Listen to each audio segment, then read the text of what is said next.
In this video, you'll get a closer look at the Chevrolet C Classic 6, an overview, its origin, design and engine, production, price range, and other details about the masterpiece. So stay tuned. The Chevrolet C Classic 6 is the first automobile ever produced by the renowned American car manufacturer Chevrolet. The Chevrolet C Classic was among the first automobile made while Swiss race driver Louis Chevrolet and William Durant were at the helms of the company. This particular Chevy piece was larger, more powerful, stylishly built, and more expensive than its successors, but was particularly Louis Chevrolet's dream car at the time.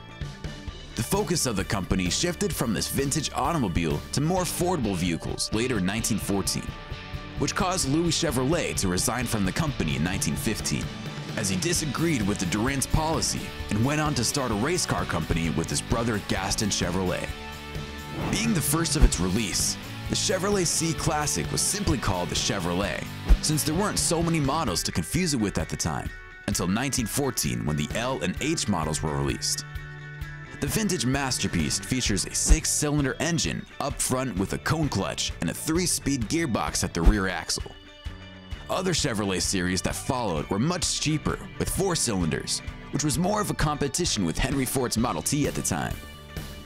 Some notable attributes of the car include a performance speed of 65 miles per hour, with a 29 cubic inch liter displacement, and was good enough for competition for other high-performance cars at the time. Standard equipment that comes with the car includes 4 doors, a starter, cowlights, toolbox, and electric headlights. The 1914 Classic was in essence a slightly modified model of the 1913s. Etienne Planche designed the Chevrolet C Classic under the direction of Louis Chevrolet. The Chevy had a design that was quite the resemblance with the European cars, with its low running boards.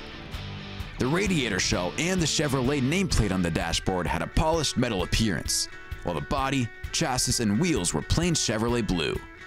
The fenders, hood, and splash aprons were painted black, with light gray striping on the wheels and the body. Chevrolet's first engine had a T-head design configuration, with power strength of 40 horsepower. The T-head engine differs from the L-head engine by the valves placement. The intake and exhaust valves are on opposite sides of each other, making dual camshafts necessary. The 299 engine was very large at the time, and was the only engine in the C series. In 1913, the ignition was a Sims magneto with a compressed air starter, and gradually progressed to Sims high-tension magneto ignition and a Gray and Davis starter. This was the biggest Chevrolet engine until the middle 1950s, where the powerful V8 was manufactured and claimed dominance.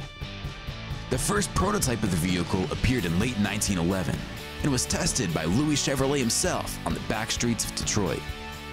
A lot of refinements were made to design throughout the whole of 1912, and later in the same year, the modified form of the C Classic, the 1913 model, was released during the New York Auto Show events. There's a bit of conflict when it comes to the exact numbers of the automobile that was actually made. The total Chevrolet produced in 1913 was 5,987. This figure, however, included vehicles from the Little Motor Car co-production, and could have also included all the 1914 models that were produced in 1913. Given the high price of the car, it is likely doubtful that many of this model were produced and sold. There are only 2 models of this vintage automobile known to exist. The 1913 model with the serial number 93 and is located in the Reynolds Alberta Museum of Canada, and the other piece, also a 1913 model with serial number 323, located in Flint, Michigan at the Alfred P. Sloan Museum.